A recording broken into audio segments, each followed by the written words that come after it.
Hi, everybody. Just to let you know that we've started the Zoom event a few minutes early, and we're just going to wait for everybody to log on, but we'll be starting promptly at 5 p.m. So please feel free to make yourself a cup of tea and see you all soon.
So hi, everybody. I think we'll get started. Welcome to the latest event from the Minderoo Centre for Technology and Democracy at the University of Cambridge.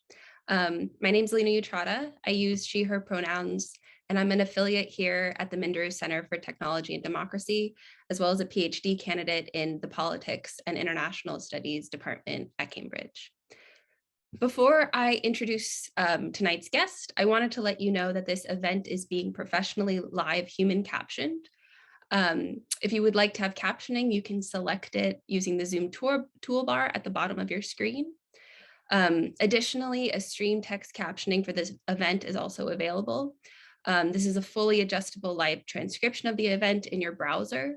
And if you want to open this, the link to the streamline has been placed in the chat function, so you should be able to see it. In addition to all of this, a transcript will also be made available online after the event that you can access. Before we begin, some points of housekeeping. This event is being recorded by Zoom and streamed to an audience on the platform. By attending this event, you are giving your consent to be included in the recording. The recording will also be available on the Minderoo Centre for Technology and Democracy and CRASSH websites shortly after the event. Our guest tonight will speak to us for about 20 minutes, and then we're going to open up to a Q&A with the audience. Questions can be asked. You can send them in any time using the Q&A function, and our moderators will share this during the Q&A around 30 minutes into the event. But please do not place your questions into the chat function, as the panelists can't see this. So be sure to use the Q&A function to submit a question. And again, you can submit a question at any point during the event. We very much appreciate it if you could complete a short feedback questionnaire after the session, which will be sent to you via Eventbrite. And of course, if you like the event or are enjoying it, feel free to follow or tag us on Twitter and other social media platforms on MCTD Cambridge. And you are, of course, welcome to live tweet this event or tweet at us during the event. So tonight we are so pleased to be joined by Xiaowei Wang. Xiaowei is an artist, writer, organizer, and coder. They are the author of what is, in my opinion, and certainly the opinion of many here at MCTD, one of the best books on technology out there, and certainly one of the best titles out there. It's called Blockchain Chicken Farm and Other Stories of Tech in China's Countryside. They are also one of the lead facilitators of Logic School, an organizing community for tech workers. Their collaborative project, FLOAT Beijing, created air quality sensing kites to challenge censorship and was an Index Design Awards finalist. And their other projects have been featured by the New York Times, BBC, CNN, Vice, and elsewhere. And their most recent project, The Future of Memory, was a recipient of the Mozilla Creative Media Award. Tonight, they will be exploring the political and social entanglements of technology in rural China, and we are so honored and grateful to have them here with us. So without further ado, I am pleased to welcome Xiaowei Wang. Thank you so much for that generous introduction, Alina, and thank you to the Minderoo Centre for having me. I'm really excited to be able to join you today from the Bay Area, which is situated on the unceded Ohlone territory. And I thought I would start off this evening by actually just reading a very short excerpt from the book for those who haven't read it, just to give you a kind of taste of, the writing and also the subject matter. And then from there, I'll show a few photos of the places that I visited, and that will help ground and contextualize some of the research and the process behind it. So this is from the introduction. The dynamics of rural China are not isolated to China itself. Yet because of its geographic distance from the United States, it remains a kind of periphery. These rural peripheries, the edges of the world hidden from view, enable our existence in cities. These areas produce everything from the cotton and the clothes we wear to the minerals that create the computers in data centers. They also produce the food we eat. As humans, we eat to survive, and our appetite for food has carved new geographies and technologies into the world. Urbanite appetites have shifted rural economies, ecologies, and societies over the past 3 decades. Looking at technology in rural China and places that show how globally entangled we are with one another allows me to confront the scarier question that tech poses. What does it mean to live, to be human right now? Looking at tech in rural China forced me to examine the ideologies that drive engineers and companies to build everything from AI farming systems and blockchain food projects to shopping sites and payment platforms. These assumptions about humans and the way that the world should work are more powerful than sheer technical curiosity. Embedded in these tools are their makers, builders, and assumptions about what humans need and how humans should interact. It is not enough to critique these assumptions because in simply critiquing, we remain caught in a long list of binaries of tech as dehumanizing or bringing liberation, creating isolation, or connecting. The difficult work that we face is to live and thrive beyond binaries and to aid and enable others to do so. So how do we begin this work? At the age of 99, 5 years before her death, the activist Grace Lee Boggs wrote The Next American Revolution. Published in 2010, the book sounded an alarm bell for our present condition. Despite all this, she pointed to a source of hope, the Great Turning. The Great Turning, a term borrowed from Buddhism, refers to a growing tidal wave of people now taking steps towards change. These are the times to grow our souls, she writes. The way to respond to crisis is to not only practice compassion and change a cycle of suffering, but also actively practicing compassion in our own way, whether we are doctors, teachers, or business people. Engineers and makers and builders of this technology have this opportunity. I hope this book sparks something for you. After all, code is words made executable. We must take care in what we say. So Now I will show some images from the research process. And I hope this will also open up avenues of discussion into some of the themes throughout the book. One of the things as a writer that having not written a book before, so many of these things are actually constricted by word length, and they're really shaped and massaged throughout. And so some of the more I would say maybe like theoretical themes got toned down a little bit, but I hope that they still came across. So really the book started off in a number of directions, but also in my own capacity as someone who's working as an engineer in tech. And then also actually seeing a lot of discourse about the US-China tech Cold War that was going on at the time. Oftentimes, too, especially in China, but I think globally as well, we think of the rural as backward in time. And so when we think of tech, we think of places like Shenzhen, which you see here, the market of Huaqiangbei, where 90% of the world's hardware electronics are manufactured and shipped off.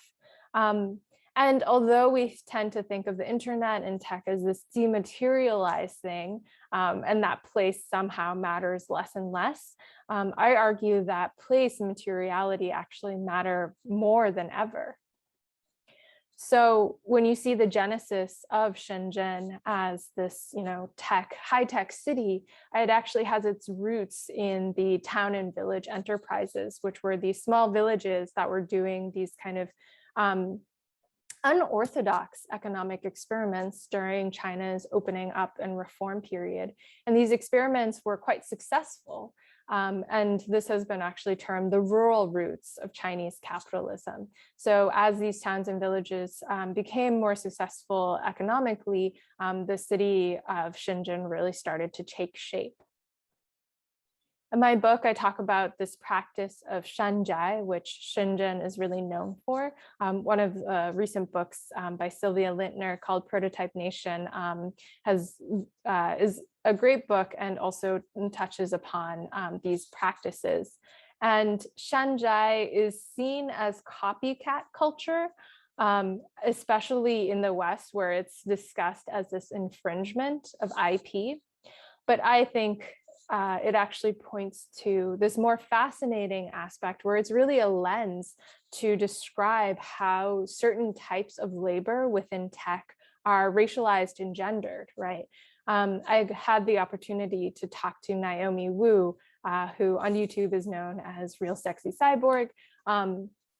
She is a maker, and so she has all these DIY electronics projects that she does. She was featured on the cover of Make magazine some years ago, and she actually grew up in Shenzhen. One of the things that she points out to me that was really remarkable is that a lot of the girls she grew up with, they now actually work in these factories, iPhone factories, hardware factories, and they're seen as kind of the mindless drones or factory labor, whereas she's seen as this innovator. And so just trying to think through the different ways that this labor is made valuable. And I love, one of the things that I love about Sylvia Lintner's book is that she really kind of dissects how much of Naomi Wu's performance is really quite seen as masculine or kind of hacker-esque in nature. So of course, too, really zooming out, the high-tech city of Shenzhen is also made possible through this process of agrarian transition, right? That farming is the land is consolidated, farming is industrialized, and you just have less and less labor that's out in the countryside needed to do the work of farming, and more people moving into cities doing white-collar jobs like software engineering. And so really throughout my research, as I spent more time in the countryside, coming to see the rural and urban dichotomy as less of one of population density and more as what scholar Ananya Roy describes as forms of governance. Many of the projects that I look at in my book are under the kind of blanket, the top-down blanket of rural revitalization in China. So rural revitalization is this kind of very broad top-down policy made by central government. And they really explicitly state that, they hope blockchain technologies, e-payment, all these emerging technologies will go to revitalize or uplift the countryside, right? With the assumption that the countryside is innately backwards somehow. I think this also points to how, especially through the lens of US, China, tech, Cold War discourse, there's something particularly universalizing about certain forms of tech and how it's implemented, where these technologies are not seen as adapting to certain contexts, but actually trying to reshape the contexts that people live in already. Many of the projects that I look at, they're more in the inland area.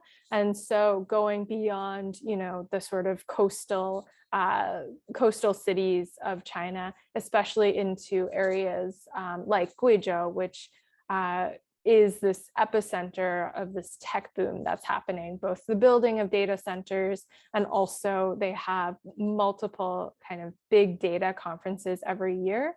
It's kind of seen as the central part where the digital Silk Road will run through and actually go into other countries.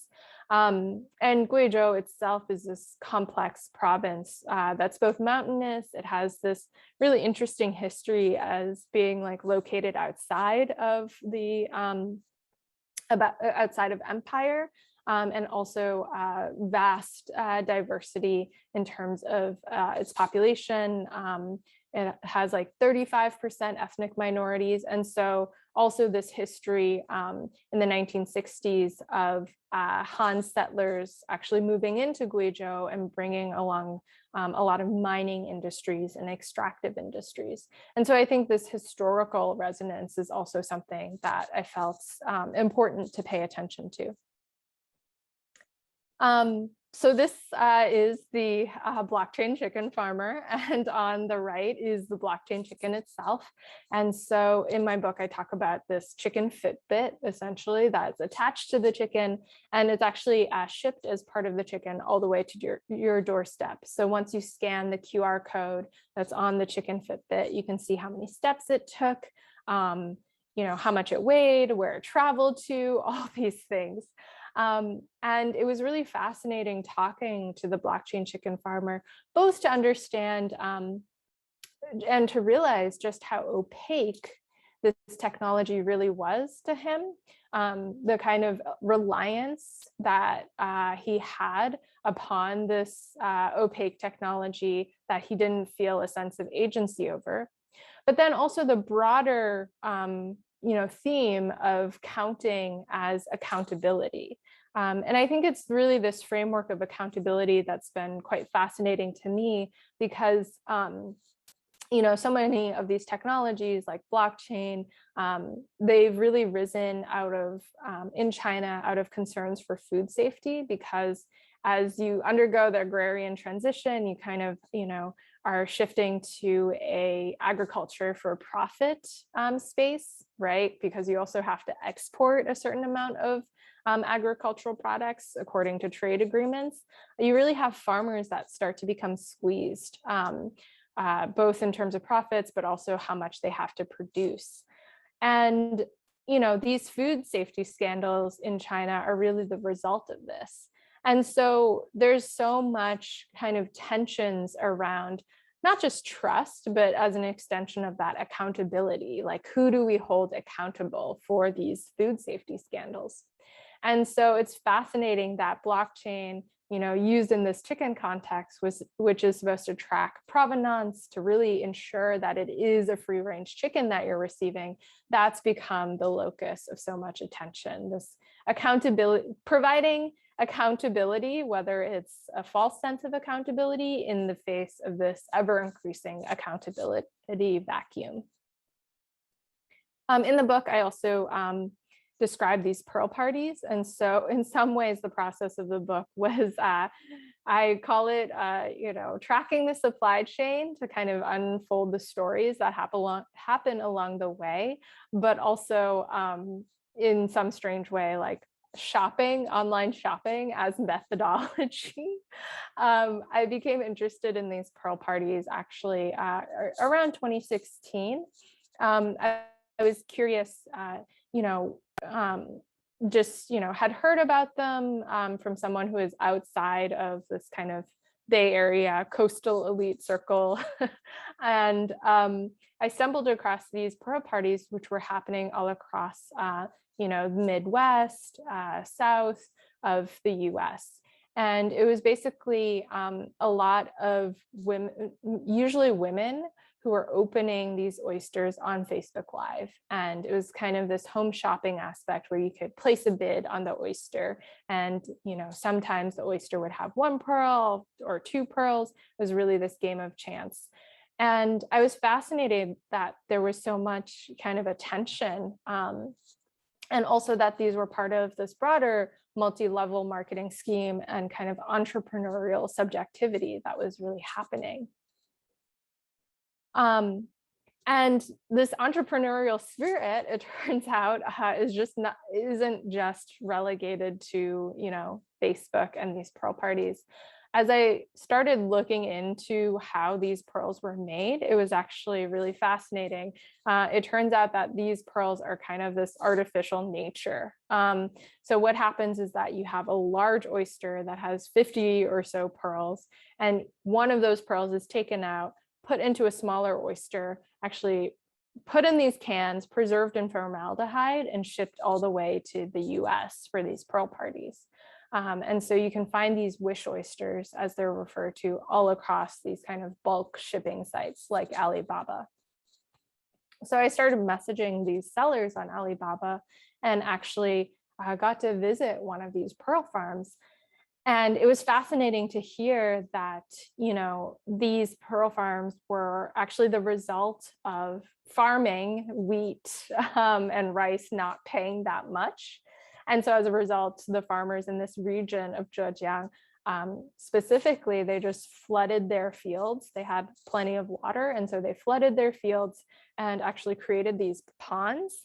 And, this has been taken up by a new generation, a younger set of folks who are around my age, and they were really bent on, like the pearl farm startup lifestyle is what I would call it. And just to quickly end with, I also traveled to Taobao Villages, which related, are also this hub of, this ethos of really like entrepreneurialism. There were a lot of signs in Chinese villages, just generally. They're kind of like public service announcements, but I often saw signs that were saying like, don't be lazy, try to uplift yourself out of poverty, kind of ridiculous signs like that. And so for those who don't know, Taobao or Taobao Village, it's really a village that is selling a lot on Taobao, which is this e-commerce platform made by Alibaba, formerly headed by Jack Ma. And so, on Taobao, it's actually really fascinating how much gets through the cracks. So even things like banned video games can be bought on Taobao with people actually hand drawing the covers in order to bypass the image recognition. And so Taobao Villages, they're really these villages that are hubs of commercial activity, but it's kind of almost like a gig economy form. And so Taobao Villages, you really see the concentration along the coast, but increasingly they're moving inland. And as they move inland, they're also bringing the building of new infrastructure and new things like high-speed internet. it's really part of this two-pronged strategy of rural citizens as consumers, which is rural Taobao. So Taobao says that they are trying to advance digital literacy in villages. And the way they do that is they set up these service stations where you can buy things online. And there's also like little tutorial videos about how to sell. But in order to buy things, you need to have a greater income than you would if you were selling, soybeans or wheat. And so the other side of the strategy is cultivating rural citizens as sellers and manufacturers. And so some villagers, they're selling their agricultural goods.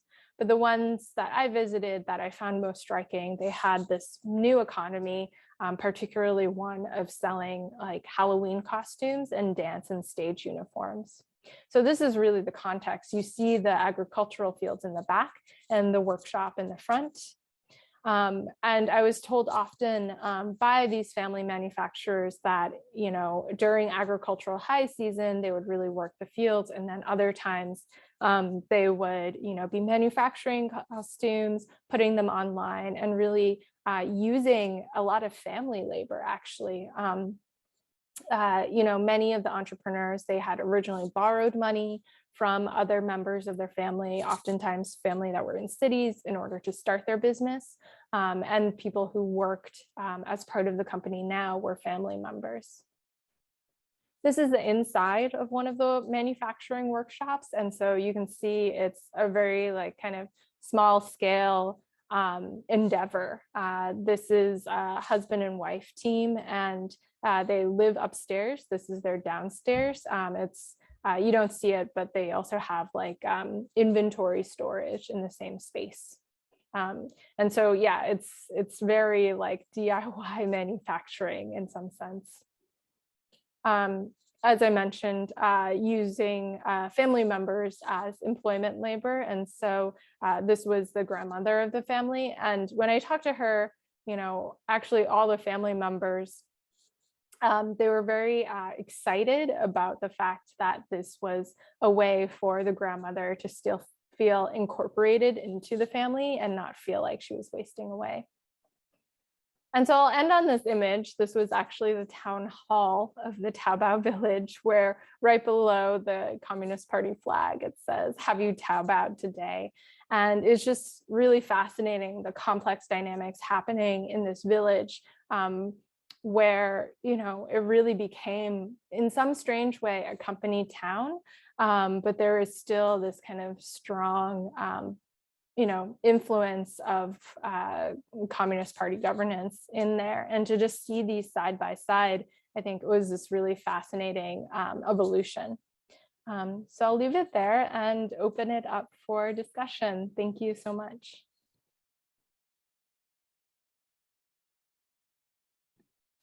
Oh, thank you so much for that presentation. I was rereading the book this week and I was thinking about how much I was hoping to see photos. So it was wonderful to actually see them in this presentation. Well, I guess I'll kick off the Q&A and then we'll go to questions from the audience. So once again, if anybody in the audience has questions, please submit that to the Q&A function and we'll read them out loud. So I guess my first question is sort of about your research process. So one of the things I really love about the book is that it's so grounded, right? Like you often write, you tell us where you're writing from and you give us that description of the imagery. And you begin by kind of questioning binaries, metronormativity, east-west divide, urban-rural divide. And so even within the writing itself, you can kind of see everywhere you are is so connected to each other, and every place relies on the other and is so intertwined. So I wonder then, during your research project, when you're actually doing the research, going back and forth between places that feel very different, even as they rely on each other, did it feel like it was disjointed? Did it feel like you couldn't see the connections, or was it sort of like, oh, everything feels very connected and similar, and this is such a contrived divide? Or was that something that came up when you were writing the book? Yeah, so I think one of the things that was most striking for me is that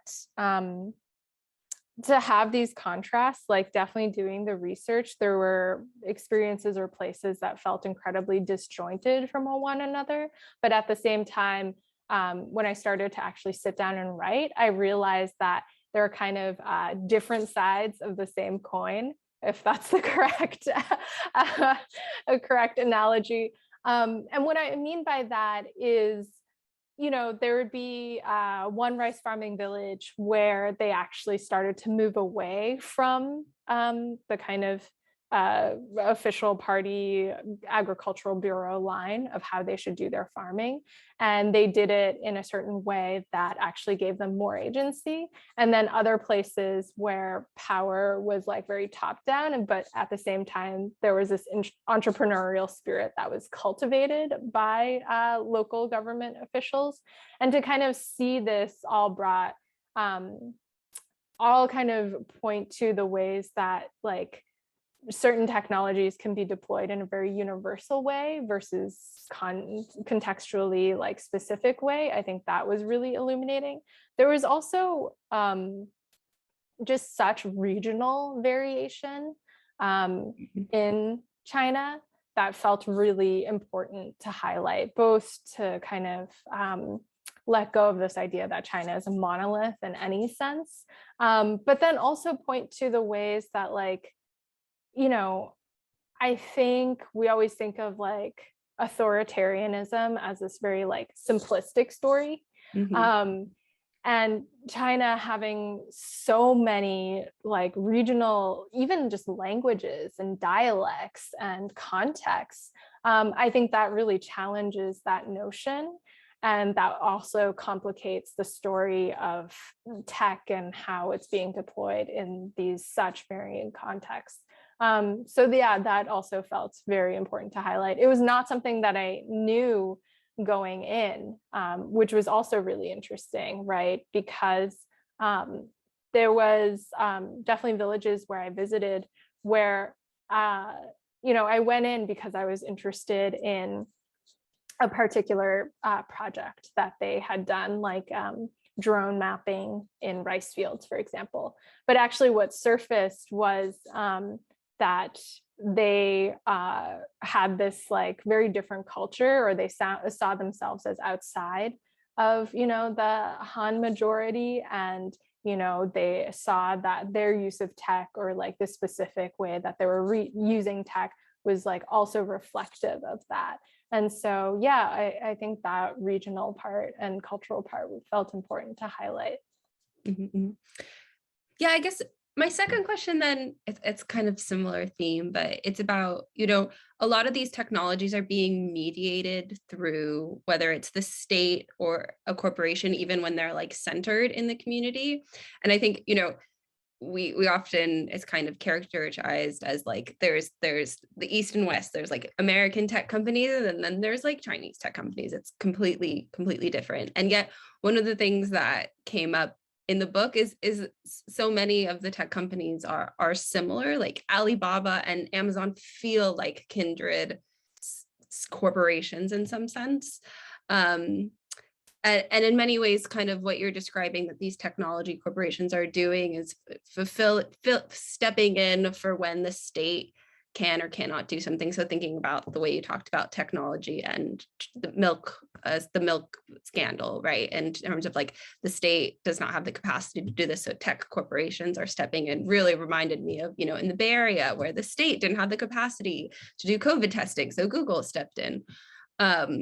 So I wonder again with that like similarity and difference and familiarness are separate. Did you feel in doing this research that these tech corporations and their relationship with the state are very different or are familiar? Like kind of what was your experience kind of comparing them? Yeah, so that one is actually, it's pretty complex because certainly in China, the state has a different relationship with tech. And I feel like at least in the US, it's like an inability of the state, and it can't really rein tech companies in, whereas in China, it's like, especially over the past recent months with a lot of the new legislation, like, ultimately there's so much governmental power still. What was fascinating to me was the fact that, when we think about these tech companies, ultimately they exist because of the people who are building the tech, right? And also the technology itself, like, the intricacies of like the white papers on like, machine learning protocols and different experiments on that. And so much of that was actually very global. And I think that was really what struck me. As well as the investment as well. So just tracing through the different investors in a lot of the big Chinese tech companies, it wasn't just Chinese investors. A lot of them were based in the Bay Area. And so that was the fascinating part to me, is to just see these threads where like the talent as well as the funding are global, but then ultimately the Chinese government has this kind of upper hand in regulation. I think, yeah, so I'll just stop there. Yeah. And then I guess my last question before we turn it over to the audience and to our associates at Minderoo is, you hint at it throughout the book, but right, one of the themes of the book is to question our assumptions of what's motivating tech, whether it's optimizing for what. And so it kind of very naturally ends on this question of what you're asking is what does it mean to be human? What does it mean to live? Which is what we ask when we talk about technology in many ways, even if we don't address it. So I wonder then, as there's so much writing and discourse, whether it's academic or journalistic or public, around technology, but I wonder, both for you personally and what like you hope to see from future tech writing, what is either the entryway or what grounds you, or what do you hope that people center when they talk or write about tech? Right. I was actually, I think yesterday morning, I was reading the China AI newsletter, which is fantastic and put out by Jeffrey Ding. And there was this really great translation of the like philosophy of AI. And so it actually got me thinking about, so much of even just like the knowledge infrastructure that we build, right? Even when we talk about like AI being smart, or like, AI replacing humans, I find that rhetoric really troubling, because it presumes that like the category or our sense of like what is considered human has been settled. But at the same time, historically, like who is considered human has always been contested. I think in many ways, my goal isn't to like revitalize the category of the human, and I don't think that like tech writing like necessarily needs to do that, but I think that it does hopefully like surprise and unsettle maybe a lot of the assumptions that we have when we talk about tech. And so the reason why I think this is important is because in recent years too, there's been the techlash as well. And I think for me, it's always been really like kind of disjointed. And what I mean by this is like, there's definitely one segment of like writing and like people I know in my life who it's like, it's in this world of like, yes, let's critique it. We shouldn't be using Facebook, like all these things. And then there's another group of people in my life who I'm like, well, they're just like trying to make a living. Like, no, they have to buy the Facebook ad, like, sorry for their like small business, or they have to like buy the Taobao ad, right? And so I think for tech writing to really just both see things as they are, but also not, but see things as they are in order to provide these pathways for change, that feels really important to me. Pathways for change, not only in terms of how we view the world, but maybe potentials for, technologies that actually might serve and support like, more conditions of possibility. Wonderful. Okay, well, we'll turn it over to our first audience Q&A question with Hunter Va, who's an associate here at MCTD. So Hunter, I'll let you turn on your camera and mic. I cannot turn my camera on. I have my, yeah, there we go. Oh, there we go. Thanks, Alina. Thanks so much, Xiaowei, and hi to, I guess, the people in the invisible shadows of webinar format that we cannot see. Xiaowei, just such a wonderful book and contribution to various fields and discourses, but also such an inspiring, I think, model for how one can write about these topics in ways that are really, really accessible and compelling, despite the complexity of the world that you're mediating for us. So thank you for that.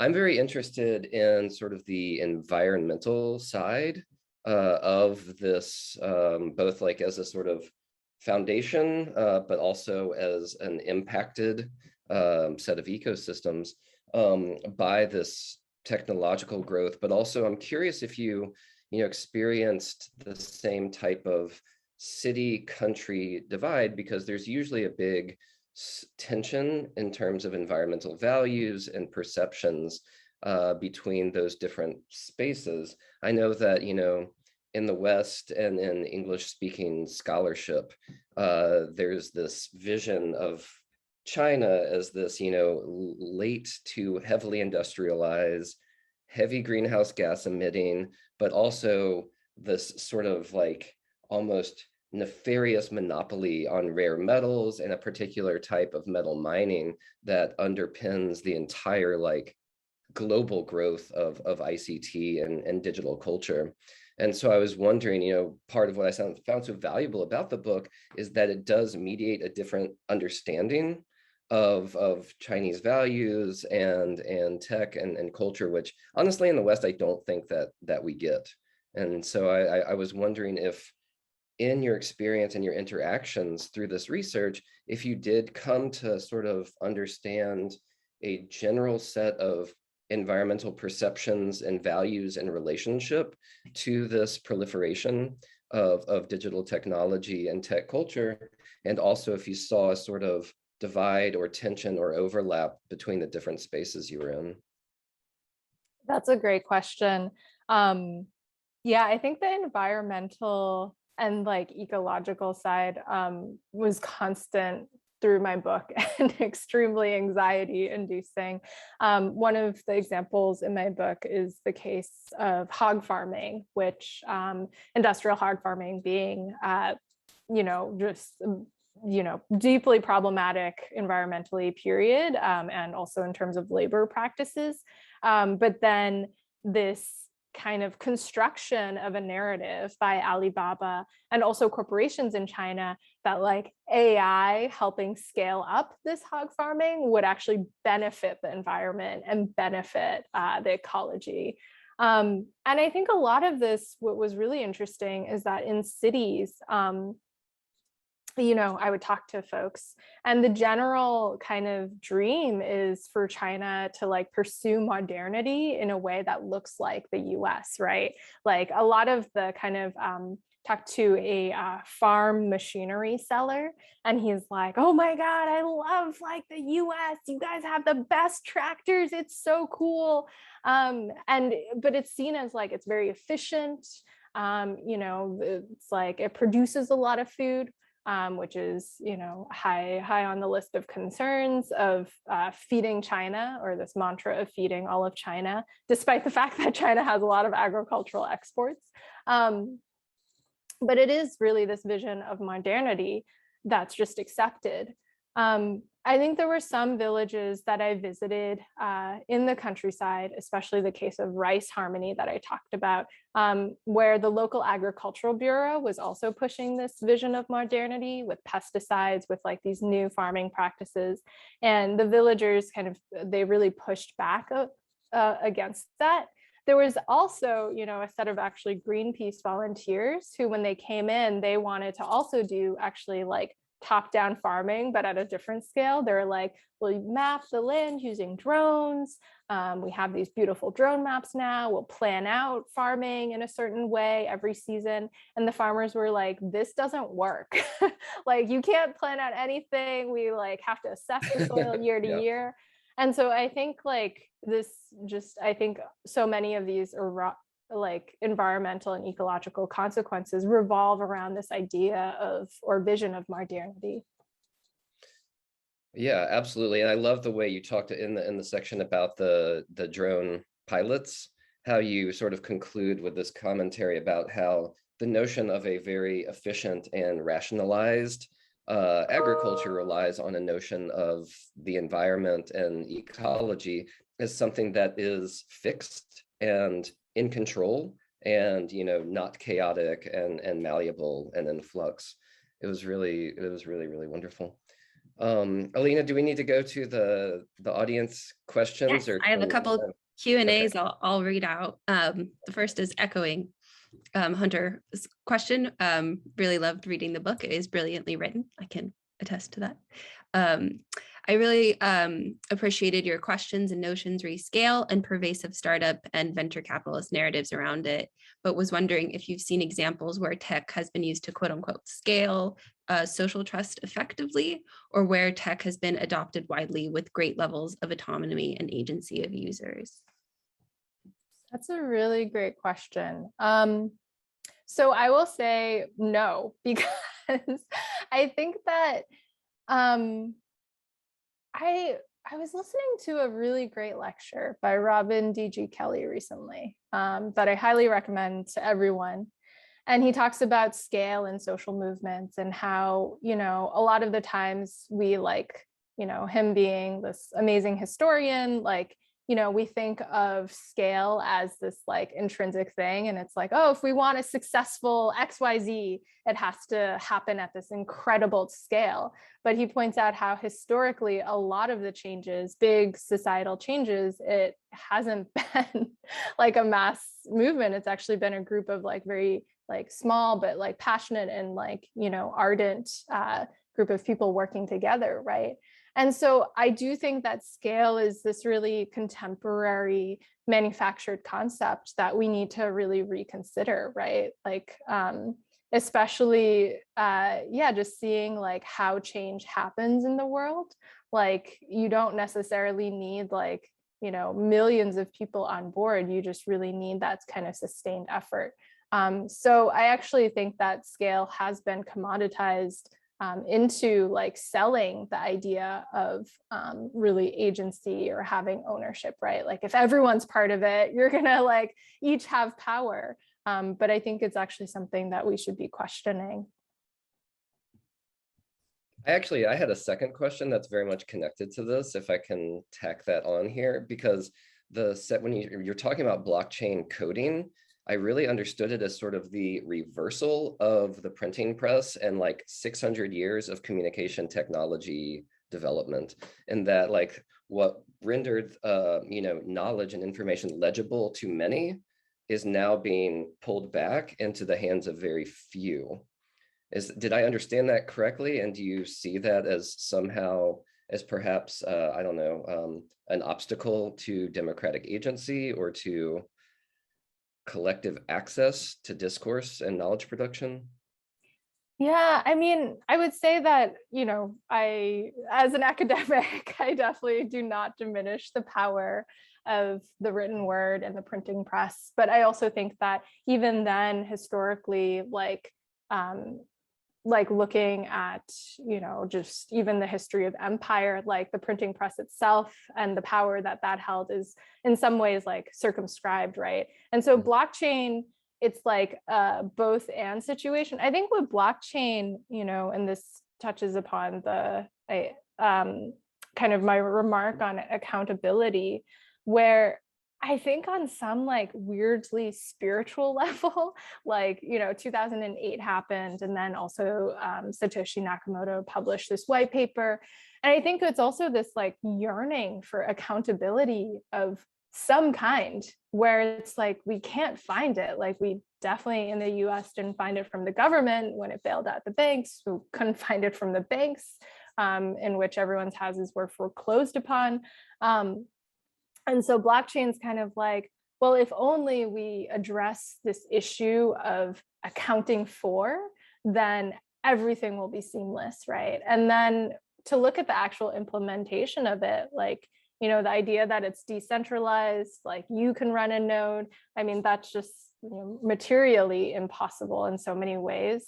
But I do think like using that lens of trying to understand that it's really pointing towards this kind of new yearning for accountability, I think that speaks very powerfully to me. You also, I think your definition of blockchain is one of the best that I've heard. It is, yeah. I've definitely cited that on a number of occasions. Thank you. I wanted to jump in actually with the question about the blockchain. You know, this is kind of Hunter, your area, but one of the problems with blockchain is, right, the economic and environmental impact of blockchain technology, that if it actually was adopted, it would cause like a global climate meltdown because of the amount of electricity it takes. So I wonder, do you foresee a future in which blockchain can be useful in any way, or can be really adopted in such a way without causing kind of climate catastrophe or just contributing to the climate catastrophe? So I optimistically, because I have no choice but to be an optimist. Yes, but I do think it always points to this like issue, right? Where I feel like, you know, because especially with the NFT craze recently, it's like, okay, there's actually many people who are using it and they're getting money, and it's like, it's gonna stick around, right? It's not like a Tamagotchi digital toy, which you can, I guess, still get on eBay. And so I think there will also be another set of companies that try to address the sustainability and environmental impact issue, of course, and probably make money off of it.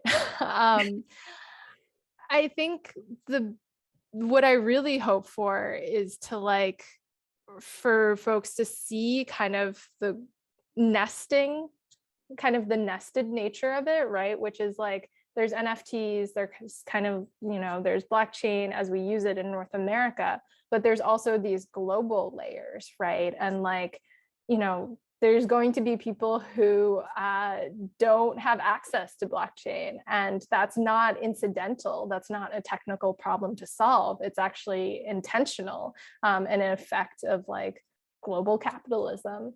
And so I think that's really like where the concern is. Yeah.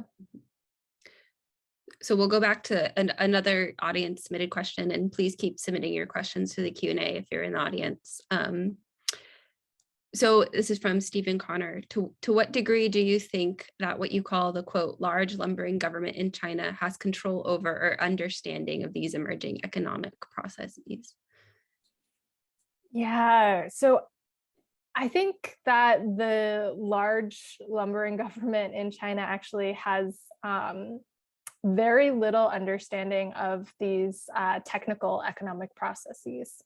So, you know, it's interesting, like certainly there's cities that play very, that are kind of on the priority list, or that the central government has very strong oversight over, like the city of Hangzhou and many of these other coastal cities, right? But when you actually start going down to the county level, which is the kind of day-to-day interaction that folks have with the government, oftentimes county officials, especially if they're of a certain generation, they don't really understand what's going on. You know, there's one example I describe in the book, which is that the county official went to the Taobao Village workshop, and he was like, this is terrible. Like, we need to stop this. Like, you're putting things on the computer. Like, how do you put things on the computer to sell? Like, he literally could not comprehend that. But this was actually super common throughout many of the villages that I visited, right? And the ways that the tech arrived was really kind of folks who are doing pilot projects, or like people in cities bringing it into these villages. And there wasn't also a lot of regulatory oversight on the, or just like regulations at the local, county, or even village level. And so I think this is always, of course, you know, an area of concern for a centralized government like China, but I think it's also speaks to the ever ongoing actually lack of control over like at a certain resolution. We have one more question, and please do keep typing questions if you're in the audience, which kind of goes back to what we were talking about before. As you spoke of counting as accountability, I'd love to hear more about the incorporation of the digital into mechanisms of accountability. What's the relationship between hopes for what they will do and the limits they encounter in practice? And how do failures of using digital means of accountability transform people's understanding of what accountability could look like? Yeah, this has been, and also just something that I've been trying to think through and write about more recently is our hopes of accountability, right? Especially in this, you know, the multiple overlapping crises we live under, but also how we often turn towards tech as a means of resolving that. So I'll just use the case of food safety in China, right? It's this idea that not only will you be able to track the origin of where the problem arose, but also that you can't falsify records. And I think this really metrics-driven culture that we live in more broadly, but also like using metrics as this way of saying like, we improved, we didn't improve, all these things. This is really, in the context of China, also tied towards Xi Jinping's own governing style, which is all about cracking down on corruption and him wanting to implement, you know, a more rational type of governance, like having officials prove that they improved year over year. And so I think, you know, both the cases of blockchain, also the case of blockchain speaks to this kind of yearning for accountability that I imagined, but I think it also shapes what we see as, you know, accountability to be really dependent on metrics, even though the issue isn't about metrics a lot of the time. It's, you know, or it's not about, it really surrounds like our need to like find the origin of the problem. And I think also, you know, feel like some kind of retribution or towards that issue. In the case of the milk scandal and food safety in China, you know, they actually, one of the heads of the milk company who allowed the tainted milk to go through was given the death sentence. But when you think about the kind of chain of accountability, right, it also creates this atmosphere in which no one ever wants to take accountability. And it's actually doing the opposite effect. Like you don't want to create a culture of accountability because, well, you're just going to be given the death sentence. Mm-hmm. We have another submitted audience question. What was the biggest problem in China that was newly revealed to you during your research? And do you think the rural technology in sectors such as agriculture is advanced or is efficient and can be improved upon? I think one of the biggest issues was the ways that like this kind of entrepreneurial spirit that was being crafted, you know, both in case of Taobao Villages and the ways that, you know, it was really tech was being used as this like economic opportunity incubator that actually eroded away at people's expectations of the social safety net. And it was also a very convenient way for the government to take away the social safety net. So in the case of Taobao Villages, you know, a lot of the sellers complain about it being a race to the bottom, and it's this very like this like market that is just like, oh, like every person for themselves, you're always having to cut corners to make a profit. But that's actually not how I want to say real markets work, right? Like real markets actually have a safety net from the government. Like, you know, you get bailouts, you get subsidies, you get like, you know, like little dials on like interest rates and things like that. But it was a way for county officials oftentimes that over these villages to actually be like, oh, well, then you're making so much money, so we don't need to collect as much tax. You all are doing so well. Like, I guess you don't need that hospital nearby, right? Like you can just like figure it out for yourselves. So I think it was like both sides seeing that erosion of the social safety net that was really, really problematic. And then as for rural tech and sectors such as agriculture, I don't think it's actually the technology that's an issue. You know, in the US, there's actually a crisis of overproduction. In China, you know, it still manages to meet agricultural export quotas a lot of the time. It's not about output so much as like process and, you know, the environmental impacts that Hunter brought up earlier. And this will have to be our last question. So this person's put in that you emphasize the entrepreneurial spirit in rural China. Do you think it is that China will overtake or supersede the West, quote unquote, economically and technologically? So going back to those narratives.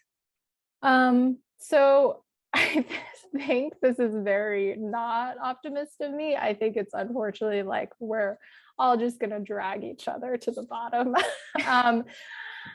And what I mean by that is, you know, China, yes, like there's a lot of stories that we hear about the, you know, advancements economically and technologically that are happening. And I think there's also the anxieties of Western decline that play into this question of superseding. But within the country itself, I mean, it's run by like this authoritarian president who's authoritarian because he's constantly needing to like reiterate power, right? It's not just like you have power and that's there, it's done. There's like constantly like maintenance that he's doing. And so if you really like had, you know, like, so I think it's this very like contested territory and it's not guaranteed. And so by that, you know, there's a lot of problems that the country does continue to face.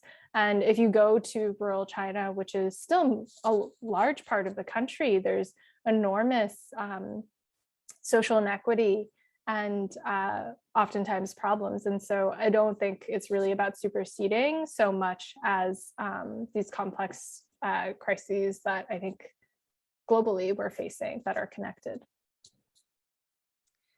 Well, thank you so much for coming here today and sharing your time and expertise with us. It was such a delight to have you, and we and I personally learned so much. And thank you to everybody who submitted questions and who attended as well, along with the staff of the MCTD and our live captioner. Details of future seminars and events can be found at the Minderoo Centre for Technology and Democracy. So you can go to www.mctd.ac.uk. And of course, please do follow us on Twitter and tweet at us on any other social media platforms, even though we're a tech center and we're on tech. So you can our Twitter handle is at mctd@Cambridge. And thank you so much. Thank you so much. Thank you. Take care.